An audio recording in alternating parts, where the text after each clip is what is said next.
Hey folks, Jimmy here, aka Palette of the Dead. Welcome back to the channel and welcome to a new Warhammer news video. Now, as per usual with all the videos, if you like them, hit the like button, subscribe to the channel if you haven't already, and of course, drop a comment down below. I love hearing back from you guys and it goes an absolute massive way to help the channel too.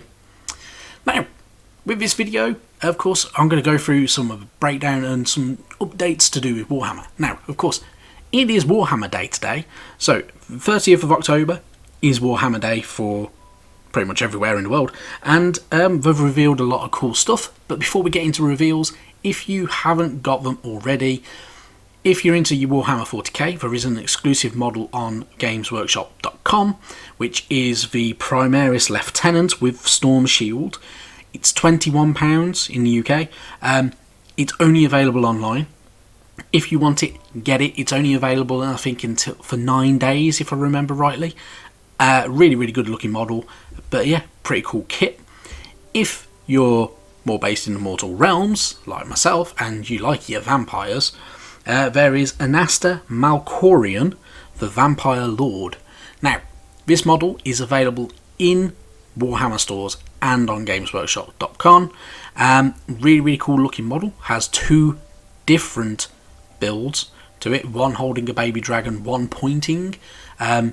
A really nice looking bit of kit as well. I must admit, I've picked one of them up because it looks pretty damn ace, and yeah, really good stuff. So if you want it, make sure you get hold of them, make sure you place your order, go pop into a store, buy them, whatever you need to do to get your hands on them.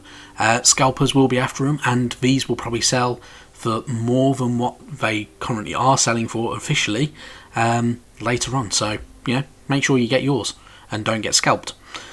Now, into the Warhammer Day 2021 breakdown of what they did on their live stream for the online previews, and there's some really good stuff. So I'm going to go through point by point. I will leave a link in the description down below where you can actually watch the Twitch stream that they did on Warhammer TV, and yeah, really good stuff though. But for now, let's jump into it. So the first thing they revealed was for Warhammer 40k is a new boxed set. So this box set is called Shadow Throne, and it is the Adeptus Custodes against the Genestealer cult. The whole narrative for this is based on Holy Terror. So and it is essentially, it's the Emperor has sent the Custodes out to defend humanity on their own world and everything like that as well. So really good stuff. Some of the models look fantastic. So there is, of course, the new good old Marisa Thrak, a Reductus Saboteur who seeds the battlefield with explosives before battle is even joined, who looks really cool and has an alternative build as well, where she's got the goggles on her head, or you can have that head where she's actually got like burn scars on down the side of her face. And of course, she's a Genestealer, so she has 3 arms, because why not, you know. Really good stuff. And of course, there is a new Adeptus Custodes, which is leading the charge as well. So normally the Adeptus Custodes are kind of like the stoic builds, and they kind of a bit more kind of feet are planted firmly on the ground. And this guy is a pretty cool one. He's a blade champion, Aristoves Carvelian his name is, and he's a pretty cool looking model as well. If you like your Adeptus Custodes, you're definitely going to want to get your hands on this guy, because he's pretty damn cool. Now, that's not the only thing, of course, they revealed for 40k, because they're going to have a bit of a focus on the Genestealer cult and the Adeptus Custodes, going for a little bit forward anyway. There is, of course, a new Adeptus Custodes Codex coming, which will have all the updates and everything like that as well for the newest edition of 40k, and it will have details of how to bring in the Silent Sisters as well to the your shield host as well, which will be really good stuff, and pretty cool. The Shadow Throne box itself also actually contains some Sisters of Silence in there to kind of accompany your Adeptus Custodes as well. In addition to this, of course, there's going to be a new Genestealer cult codex as well. So this will give you new stratagems, new abilities, updated units, as well as being able to kind of detail how you can field a different kind of army if you like your Gene Stealer cults, and that kind of body shock horror version of minis, which is really good. And they look pretty cool, and yeah, really good stuff. So if you're into your 40k, definitely stuff to look out for. Moving on from 40k, Age of Sigmar has seen a kind of reveal. I personally, I'm not overly bothered, but Age of Sigmar is going to have a new Battletome for the Maggotkin of Nurgle.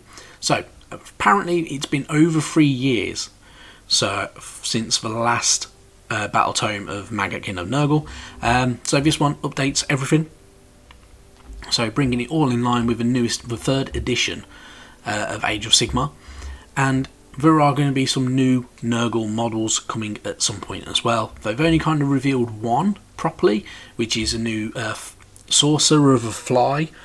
It looks pretty cool. Alternate heads as well, having a fly head or a normal head with a cowl over it. Bit different, very unusual. So it's not quite as beefy as the rest of like the Blight Kings or anything like that, and has that kind of withered, kind of bloated look as well to spread pestilence.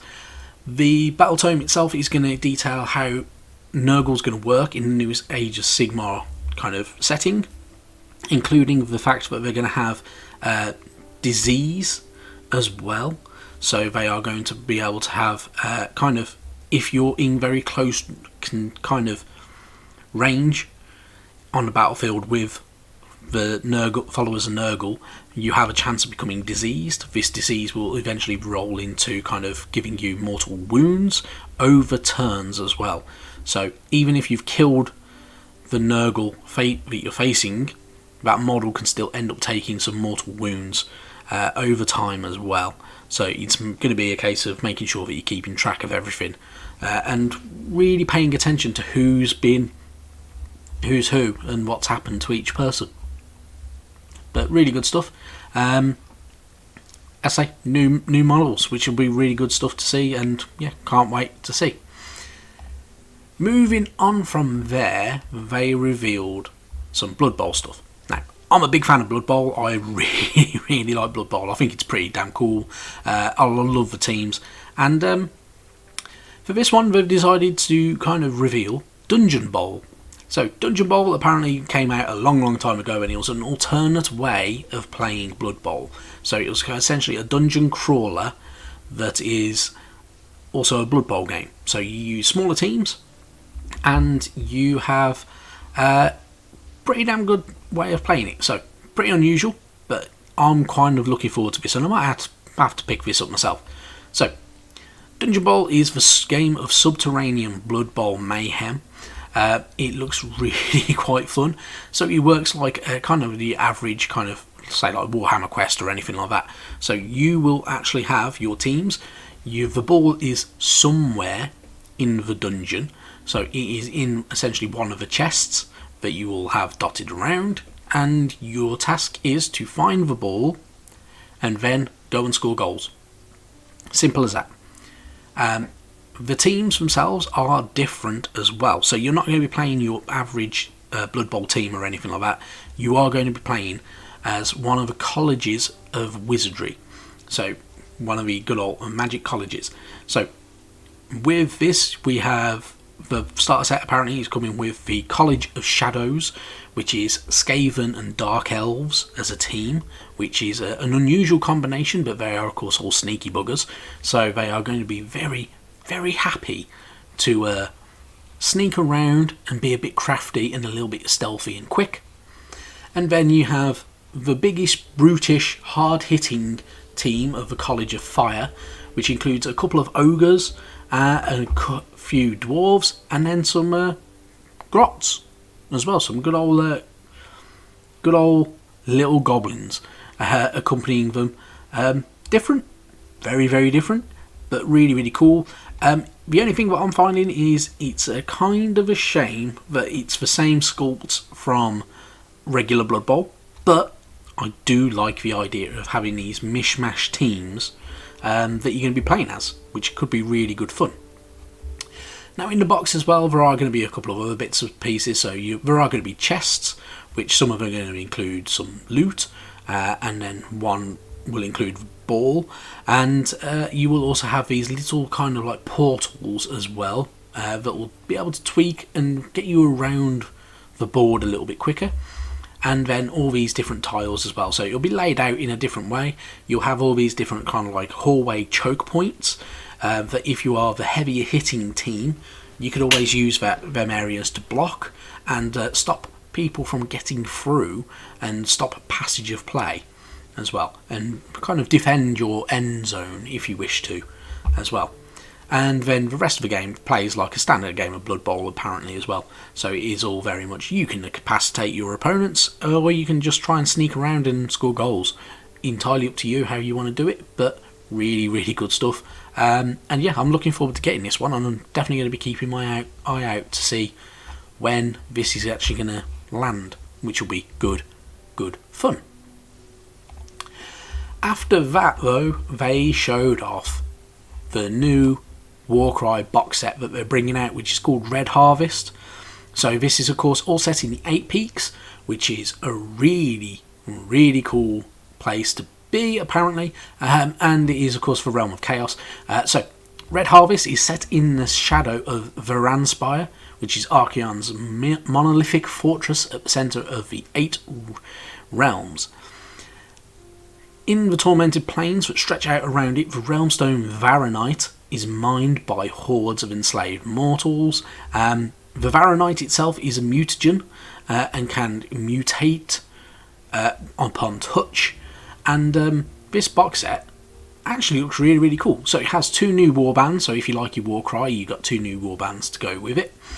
You have a whole host of new scenery as well, which looks fantastic. It's the best looking scenery I've seen for Warhammer for quite a long time as well. I must admit, I am very tempted to pick up this. There's a good chance I might. I genuinely don't know, but it looks really cool, and could be worth a blast, which should be good fun. Now, the 2 warbands that you're going to get, you get the Tarantulos Brood, who are named after their monstrous arachnids that they worship.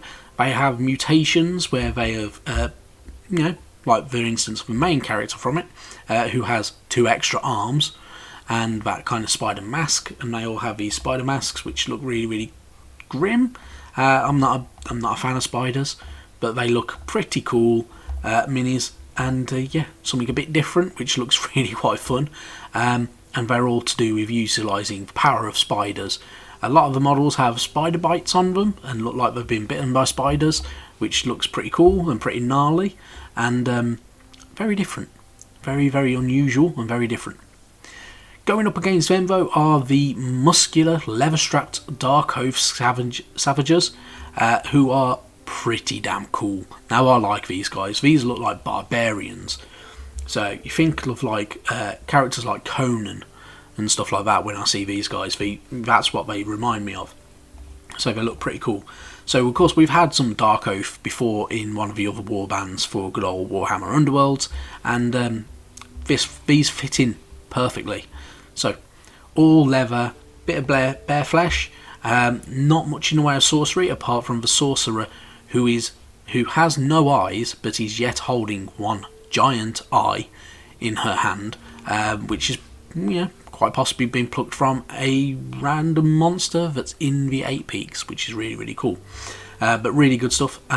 Really liking the look of them as well. They look really good. They look pretty cool and pretty different, which is always really good as well.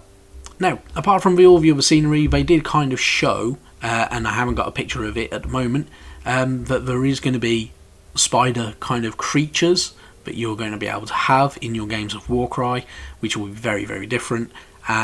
So they are kind of adding to the kind of random creatures that exist in the Chaos realm itself.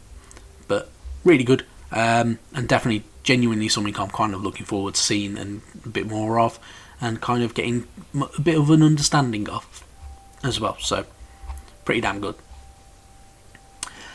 Then after that of course, they had a Harrow Deep reveal. So for Warhammer Underworld, so Warhammer Underworld is of course in its newest form, which is Harrow Deep, which is set under the seas, and so it's a little bit more nautical. It's only just come out, and they are going to be introducing its first warband for it, which is the good old Black Powder's Buccaneers.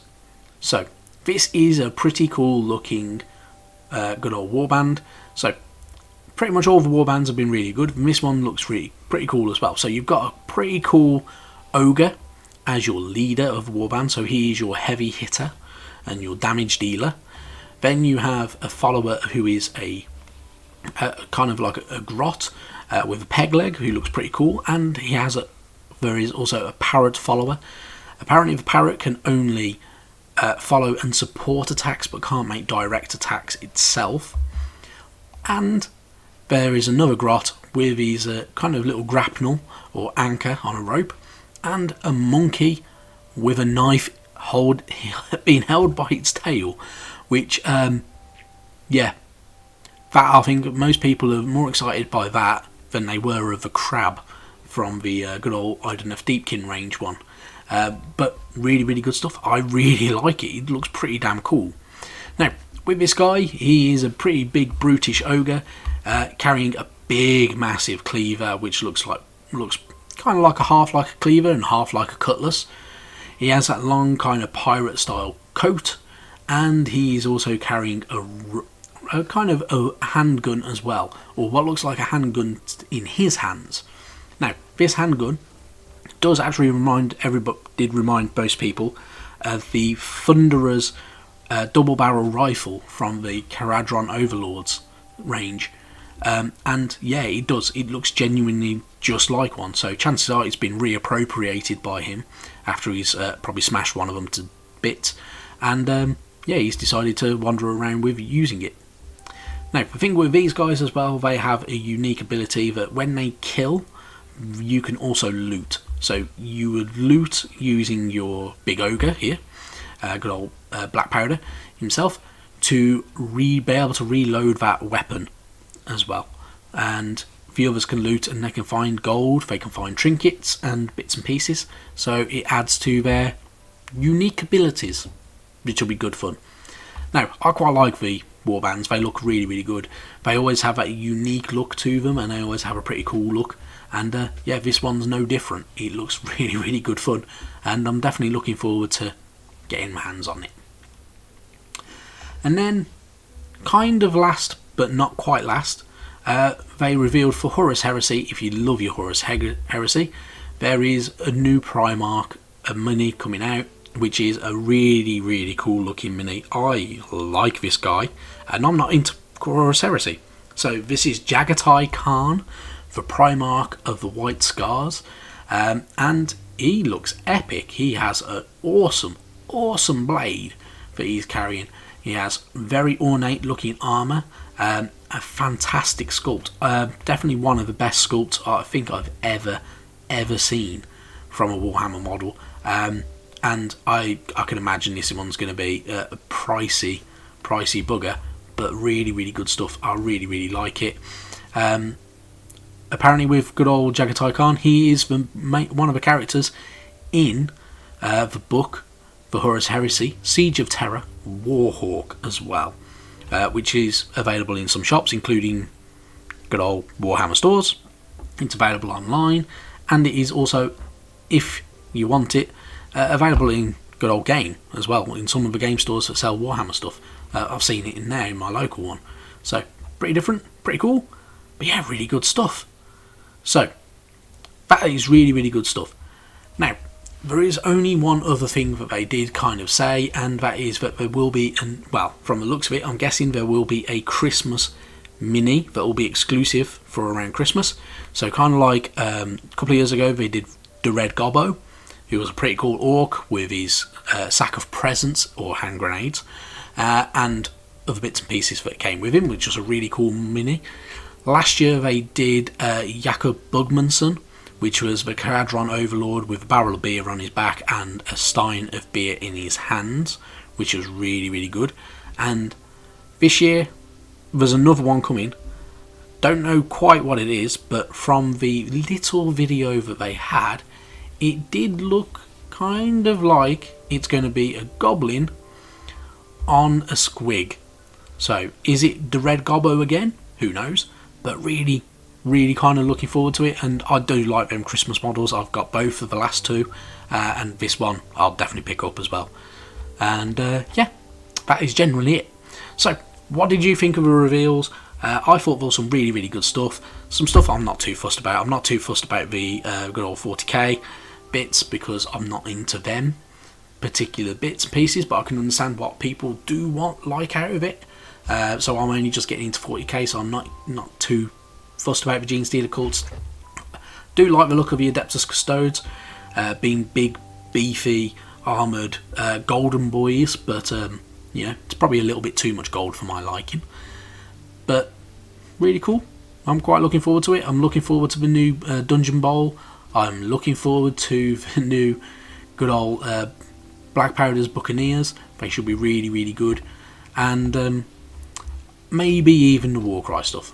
May have to pick that up at some point. But yeah, good fun. Right, that's it from me. I'm going to leave it there. Thank you very much for dropping by and watching. And I'll see you sometime soon. Bye bye now.